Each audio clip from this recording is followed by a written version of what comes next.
মৃত্যুর সময় নেককার যখন বান্দার কাছে মালাকুল মউত আজরাইল আসে, অত্যন্ত সুন্দর আকৃতি নিয়ে আসে, এসে দাঁড়াইয়া আল্লাহর নেক বান্দারে ওই আজরাইল বলে যে আল্লাহর বান্দা আর কিছুদিন থাকবা, এখানে থাকবা?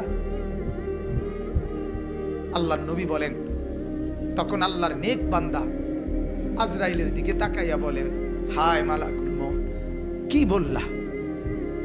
আর কিছুদিন থাকবনি, এটা কেমনে বলতে পারলা? সেই 30 বছর 40 বছর ধরে সকালে দুপুরে বিকালে সন্ধ্যায় রাতে ফজরে জোহরে আসরে মাগরিবে এশায় তাহাজ্জুদে আউয়াবিনে জিকিরে তেলাওয়াতে যে মাওলারে দিবানিশি ডাকছি, এখানে থাকতাম নি ডাকছি, ওনার কাছে যাওয়ার জন্য না ডাকছি। তুমি বুঝো না? যেতে তো চাইছি বহু আগেই, তুমি আসো না দেখে না যাইতে পারি না, তুমি নেও না দেখে না যাইতে পারি না। কত সময় তো অপেক্ষায় আছি, তুমি আসবা কোন দিন, আমি মাওলার কাছে যাব কোন দিন? আজ আইসা বুঝি আমারে নিতা না, এটা কি কইলা? কেন থাকবো আমি?